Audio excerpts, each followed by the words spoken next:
Friends, welcome to Master Rank Academy. आज जिस कक्षा के साथ हम अपने इंग्लिश ग्रामर की ये जो सीरीज़ शुरू करेंगे वो है फ्यूचर टेंस का रिवीजन। फ्यूचर टेंस का क्विक रिवीजन हम कर रहे थे। प्रेजेंट टेंस का हमने रिवीजन किया, उसके फटाफट से जो हमने पहले पढ़ाया है जो मुख्य कक्षाओं में उसका रिवीजन किया, और उसके जो क्वेश्चंस आपके एग्ज़ाम में आ सकते हैं सीधे सीधे वैसे क्वेश्चंस हमने यहाँ पे डिस्कशन करें। और उसके बाद पास्ट टेंस की क्लासेस, और उसके बाद आज जो कक्षा अपनी होगी वो फ्यूचर टेंस की। ये कक्षा 30 से 1 मिनट की रहेगी। इसके बाद क्या होगा, टेंस आपके पूरे हो जाएंगे। और अब तक तकरीबन अपने 10 कक्षाएँ हो चुकी है। 1-2 कक्षाएँ वैसी डेमो क्लासेस थी, और 7-8 कक्षाएँ आपकी ऐसी है जो टेंस से रिलेटेड है, और ऐसी 30-30 मिनट 25-30 मिनट की क्लासेस है। तो कोई खास बड़ी क्लासेस है नहीं। और टेंस इस टाइप से आप एक ही दिन में सारा टेंस अच्छे से पढ़ सकते हो। लगभग सारे रूल्स मैंने पढ़ा दिए, सारे क्वेश्चंस जो आपके एग्ज़ाम में आ सकते हैं वो आपको रख दिए सामने। अब आप एक एक क्लास को समझो, और टेंस के आपके तकरीबन 3-4-5 क्वेश्चंस आपके एग्ज़ाम्स में आएंगे इस आपके चतुर्थ श्रेणी परीक्षा में। तो 15 में से 3-4 क्वेश्चंस कम नहीं होते, और अगर आप टेंस सही से कर पाओगे तो बाकी चीज़ें भी आपकी सही रहेगी। तो टेंस को आप बहुत अच्छे से पढ़ें। देखो अपनी स्टार्ट करते हैं फ्यूचर टेंस की, क्योंकि पहले एक बार रूल्स पढ़ेंगे, उसके बाद क्वेश्चंस पढ़ेंगे। यहाँ से देखिए आप, फ्यूचर टेंस में फ्यूचर टेंस भी 4 प्रकार का होता है। Future simple, future continuous, future perfect और फ्यूचर परफेक्ट कंटिन्यूस। जैसा मैंने आपको बार बार बताया है, फ्यूचर टेंस एक ऐसा टेंस है जिसमें चारों टेंस में हेल्पिंग वर्ब दिखती है। पहले में भी शैल विल, दूसरे में भी शैल या विल, तीसरे में भी शैल या विल, और चौथे में भी शैल या विल। देखो प्रेजेंट और पास्ट में क्या था, उनके सिंपल में हेल्पिंग वर्ब नहीं थी। अगर वाक्य सकारात्मक था वहाँ पे, मान लो यहाँ पे क्वेश्चन मार्क नहीं है, यहाँ पे नॉट नहीं लिखा हुआ, मतलब वाक्य नकारात्मक नहीं है।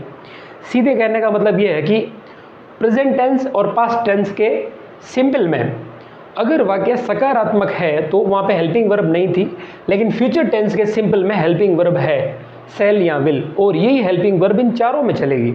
वहाँ पे ऐसा नहीं था, वहाँ पे यहाँ कुछ और हेल्पिंग वर्ब थी। अगर वाक्य नकारात्मक या प्रश्नवाचक है तो थी, है ना। तो यहाँ पे कुछ और थी, यहाँ पे कुछ और, यहाँ पे कुछ और, यहाँ पे कुछ और। वहाँ पे हेल्पिंग वर्ब अलग अलग थी। यहाँ पे चारों में एक ही हेल्पिंग वर्ब चलेगी, शैल या विल। आप देखो इनके साथ एक एक वर्ड जुड़ता जाता है। यहाँ पे सिर्फ शैल विल, यहाँ शैल विल के साथ बी, यहाँ शैल विल के साथ हैव, यहाँ शैल विल के साथ हैव बीन। बीन जैसा मैंने आपको बताया, बीन किसका गुण है, अगर परफेक्ट कंटिन्यूस, कोई भी टेंस का चौथा भाग होता है जो परफेक्ट कंटिन्यूस होता है ना, जो इन दोनों के मिलने से बनता है ना, उसका लक्षण है बीन। तो ये सब में सेम हो गया। बाकी हैव कहाँ से आया, शैल विल हैव यहाँ से आ गया पूरा पूरा, और क्रिया के साथ आईएनजी कहाँ से आ गया, यहाँ से आ गया, क्योंकि कंटिन्यूस है। कंटिन्यूस है मतलब क्रिया के साथ आईएनजी होगा, क्रिया के साथ आईएनजी होगा। आपको मैंने बार बार बताया परफेक्ट कंटिन्यूस किससे बना है, परफेक्ट और कंटिन्यूस के मिलने से बना है। तो इसका शैल विल और इसका कंटिन्यूस का वर्ब के साथ आईएनजी, और परफेक्ट का शैल विल प्लस हैव। तो ये सारा मिलके आपका इतना आ गया। बाकी इस खुद का कुछ भी एक शब्द है तो वो है बीन। बाकी ये सिंपल चीज़ है, शैल विल के साथ वर्ब की फर्स्ट फॉर्म, शैल विल के साथ बी, और कंटिन्यूस के कारण आईएनजी हो गया। और परफेक्ट में देखो आप, परफेक्ट में देखो शैल विल के साथ हैव, यहाँ शैल विल के साथ हैव के साथ बीन, और वर्ब के साथ आईएनजी। इसको तो आप लगभग आराम से करना सीख गए, इसको तो आप करना सीख गए। जैसे ऊपर के वैसे ये बन जाएगा अपने आप। तो यहाँ पे एक फ्यूचर टेंस की नई चीज़ हमें देखने को मिली। वो नई चीज़ ये है कि फ्यूचर सिंपल में भी हेल्पिंग वर्ब आती है। क्या है, शैल या विल। बाकी सब में शैल will, shell will, shell will, shell will. देखो याद रखना, यहाँ शैल विल के साथ कुछ नहीं, वर्ब की फर्स्ट फॉर्म। देखो क्रिया के साथ वर्ब की फर्स्ट फॉर्म कहाँ लगती है, प्रेजेंट सिंपल में आपने पढ़ा होगा। तो पास्ट सिंपल में क्या होता है, वर्ब की सेकेंड फॉर्म लगती है वहाँ पे, और यहाँ पे वापस वर्ब की फर्स्ट फॉर्म। प्रेजेंट में वर्ब की फर्स्ट फॉर्म, पास्ट में वर्ब की सेकंड फॉर्म, फ्यूचर में वर्ब की वापस से फर्स्ट फॉर्म। और यहाँ शैल विल, यहाँ शैल विल के साथ बी, यहाँ शैल विल के साथ हैव, यहाँ शैल विल हैव के साथ बीन। ये आप इसको रट लेना, ठीक है। ये आपके हमेशा काम आएंगे, बेसिक चीज़ें। अब देखते हैं आगे। देखिए शैल विल का यूज़ कैसे करते हैं, ये देखिए आप एक बार, है ना। शैल विल का मतलब कर्ता के साथ आता है ना, ये हेल्पिंग वर्ब। तो भाई कर्ता, उसके बाद हेल्पिंग वर्ब, वैसे आता है ना। देखो आप आगे, कर्ता, उसके बाद यहाँ पे आ रही है हेल्पिंग वर्ब। देखो यहाँ पे कर्ता के बाद आ रही हेल्पिंग वर्ब, कर्ता के बाद हेल्पिंग वर्ब। तो कैसा कर्ता हो तो क्या लगेगा, सेल कौन से कर्ता के साथ लगेगा, विल कौन से कर्ता के साथ लगेगा। भाई ये हेल्पिंग वर्ब है, ये तो कर्ता के हिसाब से लगती है ना। जैसे पीछे हमने पढ़ा डू डज, डू किसके साथ लगेगा, अगर कर्ता बहुवचन था तो डू लग रहा था, कर्ता एक वचन था तो डज लग रहा था। वाज वर, वाज कर्ता एक वचन था तो पास्ट कंटिन्यूस में वाज लग रहा था, वरना वर लग रहा था। और यहाँ पे जैसे वहाँ पे पीछे हैज़ एक वचन के साथ, है बहुवचन के साथ, तो जैसा करता वैसी हेल्पिंग वर्ब। तो यहाँ पे भी करता हेल्पिंग वर्ब, कैसा करता होगा तो शेल लगेगा, कौन सा करता होगा तो विल लगेगा, वो देखेंगे। यहाँ पे देखो आप, शेल किसके साथ लगेगा, अगर करता अगर आई और वी है तो आप शेल का प्रयोग कर सकते हैं, और विल का प्रयोग 90% कर्ता के साथ विल का प्रयोग होता है। देखो एक चीज़ आप ध्यान रखना, आपसे अब आज के मॉडर्न इंग्लिश में सेल विल का प्रयोग वो कंफ्यूज करके नहीं देगा। मतलब ऐसा आपके साथ कभी नहीं होगा कि ऑप्शन में सेल और विल दोनों आ रहे हैं, ऐसा नहीं हो सकता, क्योंकि मॉडर्न इंग्लिश में विल का प्रयोग कर लेते हैं लगभग हर जगह। एक आध कंडीशन ऐसी है जिसको छोड़ के विल का प्रयोग आप बेधड़क कीजिए, आराम से कर सकते हैं कर्ता के साथ, चाहे कर्ता कोई भी हो, यू कैन यूज विल। करता चाहे कुछ भी हो, आप विल हेल्पिंग वर्ब का प्रयोग कर सकते हैं। एक आध कंडीशन ऐसी है जिसमें आपको शैल का प्रयोग करना होता है, देखते हैं कौन सी कंडीशन है। कर्ता अगर आई और वी है, कर्ता में क्या दिया हुआ है, आई या फिर वी दिया हुआ है, और वाक्य है प्रश्नवाचक। कर्ता क्या हो गया, आई या वी, और वाक्य है प्रश्नवाचक, तो आप शैल ही लगाना, विल मत लगाना। बाकी इनमें भी आप विल का यूज़ कर सकते हो, इनमें तो विल का यूज़ होता ही है, चाहे कर्ता आई और वी है, चाहे दे है, चाहे ही है, शी है, राम है, राधा है, फ्रेंड्स है, कुछ भी है, आप विल का प्रयोग बेधड़क कर सकते हैं। बस ध्यान रखना, आई या वी आए करता, और वाक्य सकारात्मक या नकारात्मक ना हो के क्या हो, प्रश्नवाचक हो। देखो नकारात्मक अगर प्रश्न होता है ना, तो भी आप आई और वी के साथ सेल का प्रयोग कर सकते हैं, बहुत बार ऐसा हुआ है, लेकिन विल का भी प्रयोग कर सकते हैं। लेकिन एक कंडीशन ऐसी है, अगर वाक्य प्रश्नवाचक है और कर्ता आई और वी है तो आप सेल का प्रयोग कीजिए। और ये कंडीशन है, कर्ता अगर आई और वी के अलावा दूसरा है, जैसे आई और वी ना हो कि कुछ भी हो जाए, ही, शी, दे, इट, कुछ भी, कोई नाम आ जाए, कुछ भी, और अगर सलाह, सुझाव, औपचारिकता, अनिवार्यता जैसी चीज़ें हो तो आप किसका प्रयोग करोगे, शैल का। ठीक है, आई और वी हो, प्रश्नवाचक हो तो शैल का, आई और वी ना हो और कोई करता हो और वाक्य क्या हो, सलाह, सुझाव, अनिवार्यता, औपचारिकता जैसी चीज़ें हो तो भी आप शैल का प्रयोग करोगे। विल का प्रयोग किसके साथ करोगे, 90% कर्ता के साथ विल का प्रयोग कर सकते हैं, ज़्यादा भी कर सकते हैं। कर्ता अगर ये हो तो आप विल का प्रयोग करते हैं, और ये सारी चीज़ आप वादा, धमकी, इरादा, ऐसी कंडीशन में आप किसका प्रयोग करोगे, विल का। आई विल पनिश यू, ठीक है, मतलब मैं तुम्हें धमकी दे रहा हूँ, आई विल पनिश यू, मैं तुम्हें सजा दूंगा, इसका मतलब मैं क्या है, मैं तुम्हें धमकी दे रहा हूँ। वादा, आई विल हेल्प यू, ये मेरा वादा है, मैं तुम्हारी मदद करूंगा, तो आई के साथ क्या आ गया, विल आ गया। आई और वी के साथ तो शैल का प्रयोग करना चाहिए था, लेकिन क्या है, वादा है कि मैं तुम्हारी मदद करूंगा, तो किसका प्रयोग किया, विल का। धमकी दी तो किसका प्रयोग किया, विल का। संकल्प कुछ है, इरादा कुछ है, वादा, इरादा, संकल्प, ऐसे वर्ड्स हैं, चाहे करता ये है चाहे करता ये है, आप विल का प्रयोग कर सकते हैं। बस एक ये चीज़ ध्यान रखना, इसके साथ आप किसका प्रयोग करो, सेल का। बाकी कुछ खास है नहीं, और इन चीज़ों के साथ भी आप कोई भी चाहे करता हो, लेकिन अगर उसमें सलाह दिखे, सुझाव दिखे, अनिवार्यता दिखे कि भाई हाँ ये अनिवार्य है काम करना, तो आप किसका प्रयोग करोगे, सेल का। चाहे करता कुछ भी है, आप सेल का प्रयोग करोगे इन कंडीशंस में। अब आगे बढ़ते हैं, चलो ये तो हो गया आपका पूरा। और फ्यूचर में क्या चीज़ है, चलो एक और चीज़ देखते हैं। ऐसा वाक्य लिखते हैं, अगर बारिश होती है तो मैं छाता लूँगा। देखो एक वाक्य बताता हूँ, अगर बारिश होती, ये कंडीशनल वाक्य है ना, मैंने आपको स्टार्ट से बताया था कि कंडीशनल वाक्यों में प्रेजेंट, पास्ट, फ्यूचर कैसे आते हैं मैं बताऊंगा, टेंस से अलग, लेकिन इसको टेंस के साथ ही बता देते हैं, ज़्यादा हार्ड कुछ है नहीं खास, ठीक ही है। तो टेंस से रिलेटेड पढ़ोगे तो आपको अच्छा लगेगा। अगर बारिश होती है तो मैं छाता लूँगी, ठीक है। इसका इंग्लिश में क्या होगा, if it rains I will take an umbrella. ये देखो, अगर बारिश होती, मतलब फ्यूचर में अगर बारिश होती तो मैं छाता लूँगा, लूँगी। अगर फ्यूचर में बारिश होती है तो मैं छाता ले लूँगी भाई। जैसे मान लो कोई लड़की है, शी लिखा है ना, मैं लूँगी, मतलब शी है भाई, उसने क्या कहा, अगर बाद में बारिश होती है तो मैं छाता लेके निकलूँगी, कहीं जाना होगा उसको। तो ये दोनों काम किस में होंगे, फ्यूचर में होंगे। तो पहला, फ्यूचर में भी दो काम, एक पहले होगा अगर बारिश होगी, मतलब पहले अगर बारिश स्टार्ट होगी तो छाता लेके निकलेगी। इसका मतलब फ्यूचर में भी ये पहले हो रहा है, ये बाद में हो रहा है। तो फ्यूचर में जो पहले होगा ना वो लिखना आपको किस में, प्रेजेंट सिंपल में, और जो बाद में होगा वो किस में लिखना है, फ्यूचर सिंपल में। अब देखो इसको, ये हमने किस में लिखा है, प्रेजेंट सिंपल में। इफ इट रेन्स, रेन्स का मतलब होता है बारिश होना, रेनिंग मतलब क्या, बारिश हो रही है, एक क्रिया है, क्रिया के साथ ऐसे यहाँ ES लगा लिया क्योंकि बारिश को एक वजह नहीं मानोगे। इट के साथ हमेशा क्या लगता है, इट अगर करता हो तो क्रिया क्या लगेगी, क्रिया के साथ ऐसे यहाँ ES, क्योंकि इट को भी एक वचन समझा जाता है, तो क्रिया के साथ ऐसे ES लगेगा, इसको बहुवचन करना। क्योंकि प्रेजेंट सिंपल हमने क्या पढ़ा था, करता अगर एक वचन दिख रहा है तो क्रिया के साथ ऐसे ही ES लगाओ। अगर करता यहाँ पे बहुवचन होता तो यहाँ पे ऐसे ही ES आप नहीं लगाते, क्योंकि ये है प्रेजेंट सिंपल का वाक्य। फ्यूचर में जो पहले हो रहा है वो प्रेजेंट सिंपल का, और फ्यूचर में जो बाद में होगा वो होगा फ्यूचर सिंपल का। इसको हमने लिखा है फ्यूचर सिंपल का, विल लिखा है ना, वर्ब की फर्स्ट फॉर्म, ठीक है। तो ये कंडीशनल वाक्य है फ्यूचर के। अब ऐसे आप अब है ना क्वेश्चंस देखते हैं फटाफट से।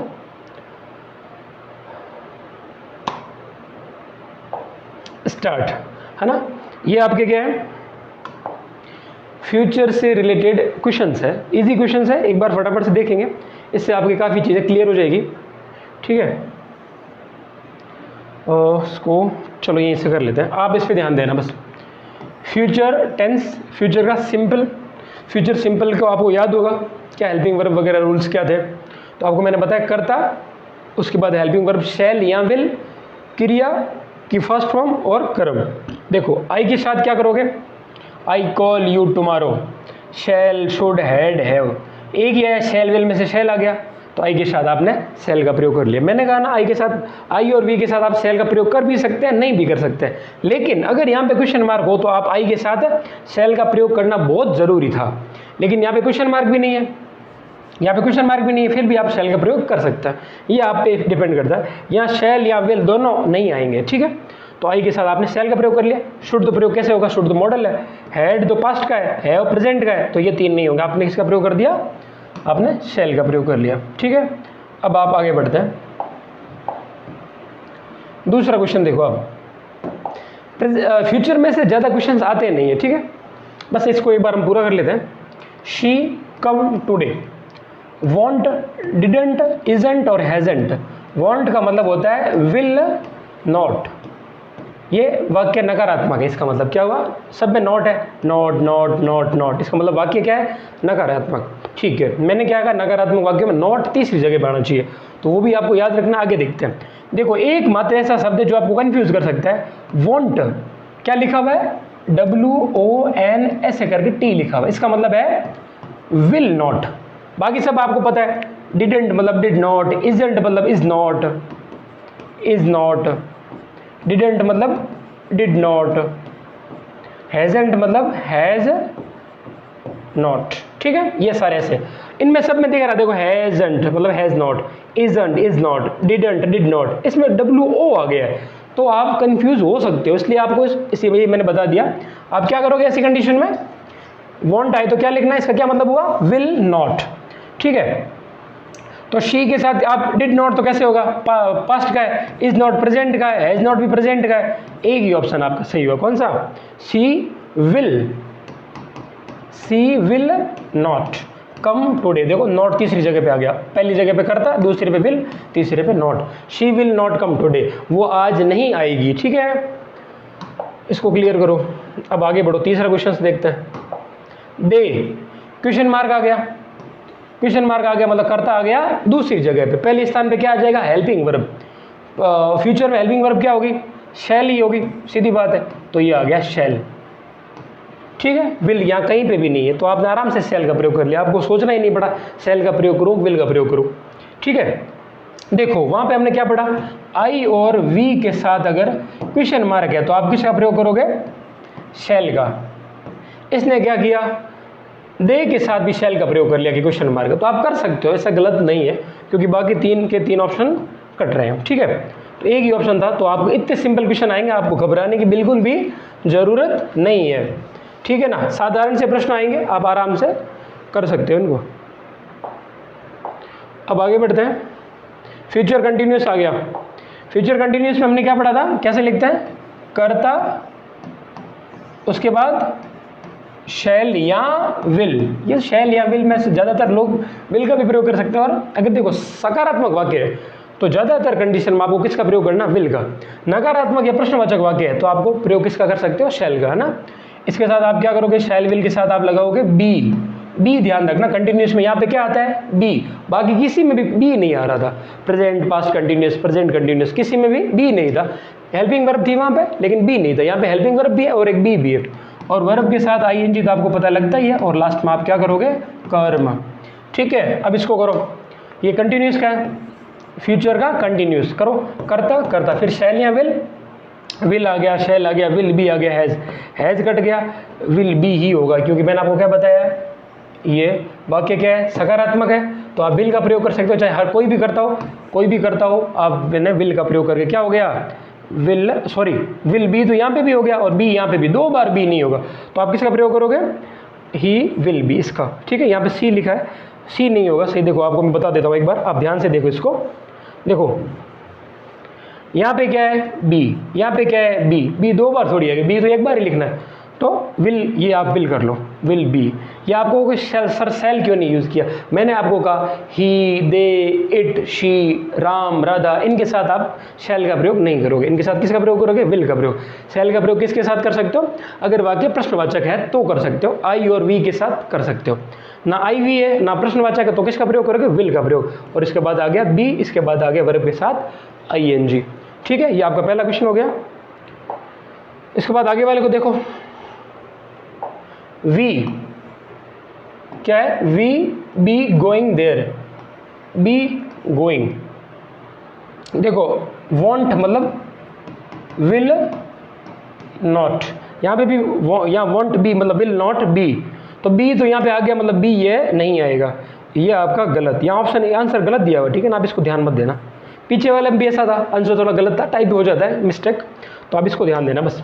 डोंट नहीं आएगा, डोंट का मतलब क्या होता है, डू नॉट किसका है, प्रेजेंट टेंस का, डिडंट मतलब पास्ट टेंस का, ये भी नहीं है, तो आपका ऑप्शन क्या सही हो गया, will not be going there, we will not be going there. आपका ऑप्शन कौन सा सही हो गया, ऑप्शन नंबर 1। ठीक है, आगे बढ़ो, कंटिन्यूस का ये लास्ट है, इसको देखो, अब क्वेश्चन मार्क आ गया, करता दूसरी जगह पे आ गया, शी और इनके साथ हमेशा किसका प्रयोग होगा, विल का प्रयोग। ठीक है, मैंने कहा शी, ही, दे, इट, यहाँ फिर कोई नाम, कर्ता का नाम आ जाए, जैसे राम, श्याम, राधा, कुछ भी, तो आप किसका प्रयोग करोगे, विल का प्रयोग। अगर आई और वी आ जाए और क्वेश्चन मार्क या नकारात्मक वाक्य आ जाए तो आप किसका प्रयोग करोगे, शैल का प्रयोग।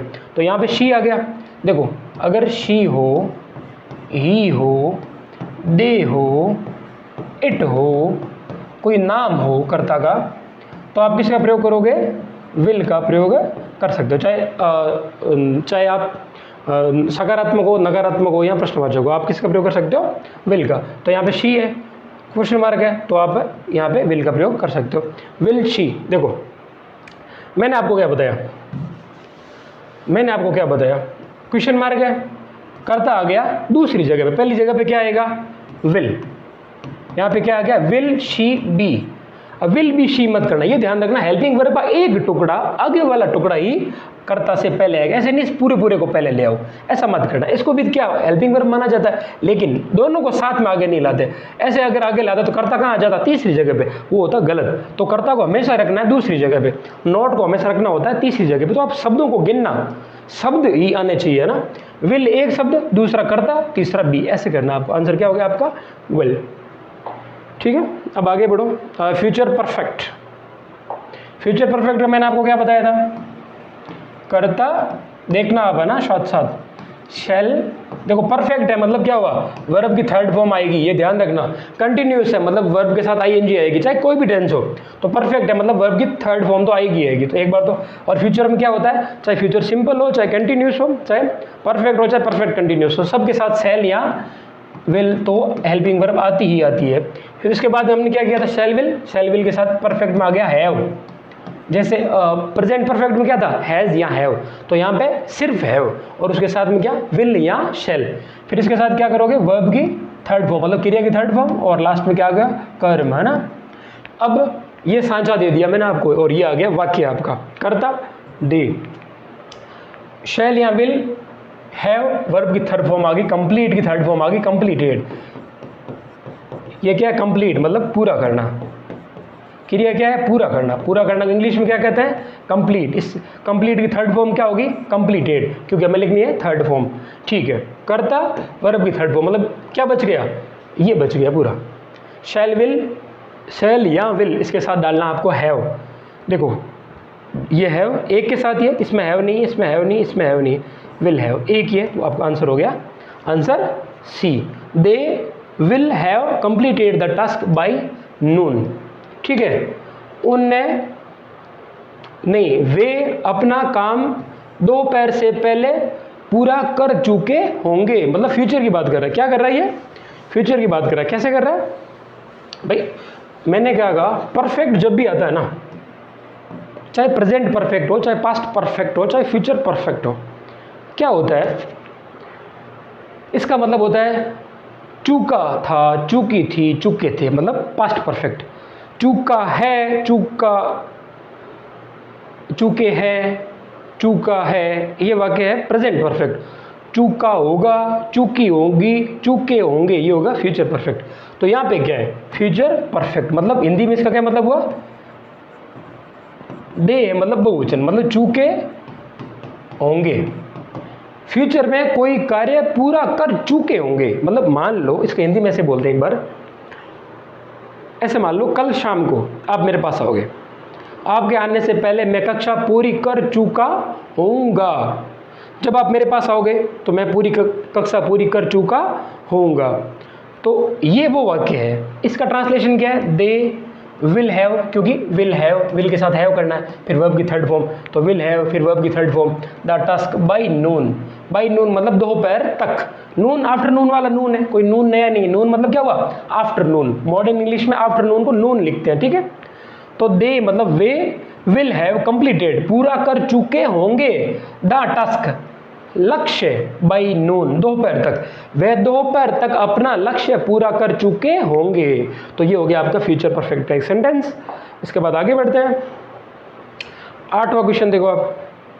देखो he have arrived by then. Have यहाँ पे लिख दिया, अराइव्ड मतलब वर्ब की थर्ड फॉर्म यहाँ पे लिख दी। आपको क्या लिखना है? देखो सब में नॉट दिया हुआ, नॉट नॉट नॉट नॉट, मतलब वाक्य क्या है? नकारात्मक। ठीक है, डिड नॉट पास्ट में आता है, will not, shall not, will not have. ये हैव तो नहीं होगा, क्यों? हैव दो बार थोड़ी आएगा, तो इसको भी काट लो, ये आपका आंसर गलत है ना। दो कट गया बरे, दो। ही विल नॉट या ही शैल नॉट हैव, क्या आएगा? मैंने क्या कहा? He, she, it, Radha, Ram, Ramesh, friends, enemies, चाहे नाम आ जाए और ही या शी करता आ जाए ना, इट आ जाए करता, तो आपको क्या करना है? चाहे नकारात्मक हो चाहे प्रश्नवाचक हो, आपको किसका प्रयोग करना है? विल का प्रयोग। ठीक है, किसके साथ? ही, शी, इट, या फिर कोई नाम जैसे राम, राधा, कर्ता में अगर कोई नाम आ जाए तो आप किसका प्रयोग करोगे? विल का, चाहे सकारात्मक हो, चाहे नकारात्मक हो, चाहे प्रश्नवाचक हो। तो यहाँ पे क्या है? ही आ गया, प्रश्नवाचक है, सॉरी प्रश्नवाचक नहीं, ये भी क्या है? नकारात्मक है। कुछ भी हो, चाहे प्रश्नवाचक होता, चाहे नकारात्मक है, चाहे सकारात्मक है, ही के साथ, शी के साथ, इट के साथ, या फिर किसी नाम के साथ विल का प्रयोग करना। तो आप किसका प्रयोग करोगे यहाँ पे? विल का। He will not have arrived by then, वो उस समय तक नहीं पहुंच चुका होगा, मतलब फ्यूचर की बात कर रहा है। तो आपका ये हो गया। अब आगे बढ़ते हैं, ये 9वां क्वेश्चन देखते हैं। क्वेश्चन मार्क है इसलिए करता आ गया दूसरी जगह पे। पहली पे क्या आएगा? देखो हैव, फिनिश्ड, फिनिश्ड मतलब फिनिश की थर्ड फॉर्म। हैव यहाँ पे करता, और इससे पहले क्या आएगा? दोनों जगह विल दे दिया। ठीक है ना, आप कोई भी कर लो, ये तो आप इसका जगह मान लो आप शैल कर लो। ठीक है, तो आप किसे करोगे? यू के साथ क्या आएगा? विल। ठीक है, will you have finished the work, क्या तुम अपना कार्य पूरा कर चुके होंगे? अब आप इसको कैसे पहचान करोगे? ये छोटा वाक्य, तो आप पहचान कैसे करोगे? वहाँ पे आपके एग्जाम में ऐसे कोष्टक में लिखा हुआ आएगा कि भाई ये वाक्य फ्यूचर का है। तो आप फ्यूचर में भी कैसे कंफ्यूज हो जाओगे कि क्या करें सर, फ्यूचर सिंपल है, फ्यूचर कंटिन्यूस है, फ्यूचर परफेक्ट है, या फिर फ्यूचर परफेक्ट कंटिन्यूस है, कौन सी हेल्पिंग वर्ब लगाएं इसके साथ? तो आप क्या देखोगे, फिनिश्ड, ईडी आ गया, मतलब वर्ब की थर्ड फॉर्म। और वर्ब की थर्ड फॉर्म किसके साथ आती है, फ्यूचर परफेक्ट के साथ। ठीक है, तो आप किसका प्रयोग करोगे, फ्यूचर परफेक्ट। फ्यूचर परफेक्ट में क्या होता है, विल या शैल के साथ हैव आता है और वर्ब की थर्ड फॉर्म आती है। और क्वेश्चन मार्क है तो हेल्पिंग वर्ब आ गई आगे, मतलब विल आ गया आगे। Will you have finished the work, क्या तुम अपना कार्य पूरा कर चुके होंगे, पूछ रहा है। फ्यूचर में क्या तुम अपना पूरा कार्य पूरा कर चुके होंगे क्या, इसके कहने का मतलब फ्यूचर में जब कोई टाइम आएगा, या मान लो जब मैं आपके घर पे आऊँगा कल शाम को, या फिर कल वो लोग आएंगे, या फिर मान लो कोई ऑर्डर दिया हुआ ऑर्डर लेने आएंगे, तो क्या आप अपना कार्य जो कार्य है वो पूरा कर चुके होंगे। तो ये चीज़ पूछना चाह रहा था। ठीक है, अब आगे देखते हैं। ये आ गया लास्ट वाला, फ्यूचर परफेक्ट कंटिन्यूअस। इसको ऐसे करते हैं, यहाँ से करते हैं ना। ये तीनों क्वेश्चंस हैं फ्यूचर परफेक्ट कंटिन्यूअस, मतलब फ्यूचर का लास्ट पार्ट। इसकी आप क्या पहचान कैसे करते हो, सबसे पहले करता, उसके बाद क्या करोगे, शैल या विल, और फिर तो प्लस ही मान लो इसको अपना, शैल या विल, उसके बाद हैव तो रखना ही है सेम टू सेम, उसके बाद बीन, उसके बाद क्रिया के साथ आईएनजी, क्रिया के साथ क्या आईएनजी, और फिर लास्ट में क्या आएगा, कर्म। ठीक है, इस सांचे को डालो भाई साहब इसमें, शी आ गया, इसके साथ हमेशा विल आएगा। She will have been reading for 2 hours, will have been, ये सॉरी गलतियाँ होगी, ठीक है, ऐसा मत करना, क्योंकि विल आएगा तो हैव बीन तो यहाँ पे लिखा हुआ ही है, हैव बीन रीडिंग, रीड क्रिया आईएनजी, और लास्ट में फॉर 2 आवर्स। अब देखो यहाँ पे अच्छे से इसको समझते हैं, इसको क्या करते हैं, अच्छे से समझते हैं। देखो शी, मैंने क्या कहा, शी, ही, इट, दे, किसी का नाम कर्ता के साथ आ जाए तो आपको क्या किसका प्रयोग करना है, विल का प्रयोग करना है। ठीक है, विल बी किस में होगा, विल बी किस में होता है, फ्यूचर कंटिन्यूस में, तो ये तो होगा नहीं। विल हैव फ्यूचर परफेक्ट में ये होगा नहीं। विल हैव बीन होगा तो ये विल हैव बीन इसके आगे ऑलरेडी लिखा होता, 2 बार थोड़ी लिखोगे, तो सिर्फ विल रख देना आप इसकी जगह ना। She will have been reading for 2 hours, future की बात कर रहा है कि वह लड़की 2 घंटे से पढ़ रही होगी, मतलब फ्यूचर में जब आप इस लड़की के पास जाओगे तो ये क्या कर रही होगी, 2 घंटे से पढ़ रही होगी। रीड क्रिया है, रीड मतलब पढ़ना, और कंटिन्यू काम चलेगा मतलब आईएनजी कंटिन्यूअस। परफेक्ट मतलब किसी टाइम से लेके किसी टाइम तक, मतलब 2 घंटे से वो पढ़ रही होगी। अब यहाँ पे हमने किसका प्रयोग किया है, फॉर का, क्यों, कौन से 2 घंटे पता नहीं, ये क्या है समय की अवधि, इसलिए हमने क्या लिखा फॉर। और अगर ऐसे लिखा होता 8 बजे से पढ़ रही होगी तो आप यहाँ पे क्या लिखते, सिंस। सुबह से पढ़ रही होगी तो आप क्या लिखोगे, सिंस। दोपहर से पढ़ रही होगी तो आप क्या लिखोगे, सिंस। लेकिन यहाँ पे क्या दिया है, अवधि, ना कि समय का नाम दिया है, इसने दिया समय की अवधि, मतलब आप किसका प्रयोग करोगे, फॉर का। वो 2 घंटे से पढ़ रही होगी, ठीक है, तो आपने किसका प्रयोग किया, will. She will have been reading for 2 hours. Since for का आपको क्लियर हो गया होगा शायद अब तक, है ना, दे आ गया। Have been waiting, have been wait, इंतजार क्रिया होगी, और वेटिंग, तो क्या डालना है, शैल या विल का प्रयोग करना है। ठीक है, तो शैल विल नॉट हैव। इसने क्या किया है, ऐसे क्वेश्चंस नहीं आएंगे, इन दोनों में नोट दिया हुआ है, इन 2 में नोट दिया हुआ नहीं है, तो आपको पता ही नहीं चल रहा पूछना क्या चाह रहा है, तो ऐसे क्वेश्चंस आपके नहीं आएंगे। बस आप ये देख लो, दे है, मैंने क्या कहा, ही, शी, दे, इट, या फिर कोई नाम, इनके साथ चाहे सकारात्मक वाक्य हो, चाहे नकारात्मक हो, चाहे प्रश्नवाचक हो, आप हेल्पिंग वर्ब किसका प्रयोग करोगे, विल का, आराम से। ठीक है, तो यहाँ पे क्या है, दे है, दे के साथ आप किसका प्रयोग करोगे, विल का। They will have been waiting since morning, देखो यहाँ पे क्या आ गया, सिंस, क्यों, मॉर्निंग, सुबह से वह इंतजार कर रहे होंगे। मतलब ऐसे मान लो आपको आपके फ्रेंड्स ने बोला कि कल दोपहर में 2 बजे आप वहाँ पे पहुँच जाना, हम कहीं चलेंगे प्रोग्राम में। जब आप जाते हो तो वो आपका इंतज़ार कर रहे हैं, आपको पता चला वो इंतज़ार कब से कर रहे हैं, सिंस मॉर्निंग, सुबह से इंतजार कर रहे हैं। मैंने क्या कहा, सिंस का प्रयोग अगर समय का नाम आ गया तो सिंस, और समय की अवधि आ गई तो फॉर। तो यहाँ पे समय का नाम है सुबह से, तो क्या हो गया, सिंस। आपका दोस्त, आपके दोस्त आपका सुबह से इंतजार करें, इंतजार तो कर रहे होंगे फ्यूचर में, लेकिन आपको ये भी पता है कि कब से कर रहे हैं, तो कब से कर रहे हैं, सुबह से कर रहे हैं। तो आप किसका करोगे, दे के साथ किसका प्रयोग करोगे, विल का, ठीक है। They will have been waiting since morning, ठीक है। अब लास्ट वाला देखते हो,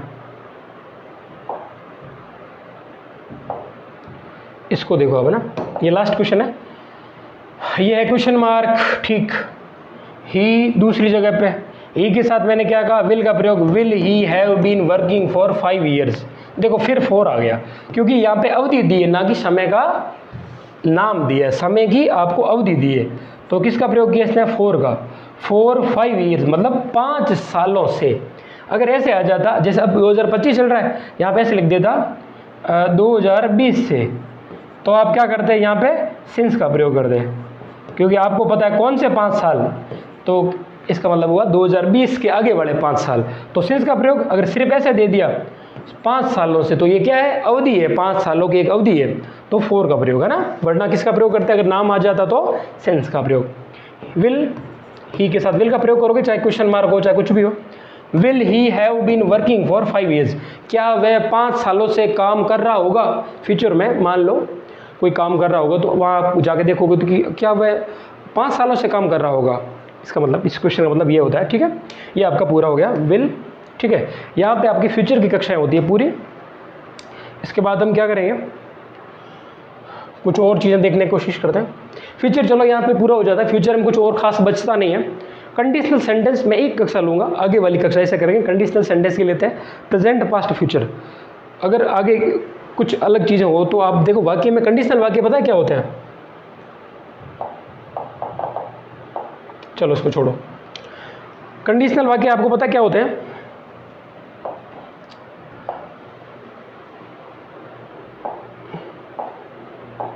कंडीशनल वाक्य वो वाक्य होते हैं जिनमें कंडीशन आती है। अगर ये हुआ तो ये हो जाएगा, अगर ये होता तो ये होगा, अगर ये होता तो क्या होता। तो इनको क्या कहते हैं, कंडीशन। कंडीशन मतलब शर्त, शर्त वाले वाक्य। तो अगली कक्षा में ऐसे करेंगे, शर्त वाले वाक्य कर लेंगे। वो यहाँ पर ऐसे करेंगे, आगे जैसे अपने वाक्य करेंगे इंट्रोगेटिव टू नेगेटिव। आपके सिलेबस में एक चीज़ है, आपने देखी होगी, वाक्यों को परिवर्तन करो, सकारात्मक से नकारात्मक, नकारात्मक से प्रश्नवाचक, प्रश्नवाचक से सकारात्मक, ऐसे वैसे करके वाक्यों को क्या करना है, परिवर्तित करना। तो उनमें ये ले लेंगे, कोशिश करेंगे। वो भी 1-2 कक्षाएं होगी, एक में रूल्स पढ़ेंगे, दूसरे में क्वेश्चंस कर लेंगे। तो उसमें भी कुछ खास है नहीं, लेकिन वो कक्षाएं क्या होगी, थोड़ी थोड़ी बड़ी होगी, क्योंकि उसमें भी रूल्स काफ़ी रहते हैं। और एक पूरा टॉपिक अगर आप एक कक्षा में करते हो तो कक्षा थोड़ी सी बड़ी हो जाती है। तो ऐसे टॉपिक्स में हम क्या करेंगे, कोशिश ये करेंगे कि एक कक्षा जैसे 30, 35, 40 मिनट की लेंगे, उसमें आपके रूल्स बता देंगे, जैसे एक्टिव पैसिव मान लो, ट्रांसफॉर्मेशन ऑफ सेंटेंस मान लो जो मैंने अभी बताया, या फिर डायरेक्ट इनडायरेक्ट मान लो। तो इनमें हम क्या करेंगे, एक कक्षा 30-35 मिनट की नियम बता देंगे, आपके क्या नियम है, कैसे क्या करना है, सिद्धांत। उसके बाद एक कक्षा लेंगे उसी टॉपिक के क्वेश्चंस, एग्जाम में कैसे क्वेश्चंस आएंगे, तो वैसा करेंगे। अभी फ्यूचर टेंस की कक्षा यहाँ पे करते हैं पूरी। धन्यवाद।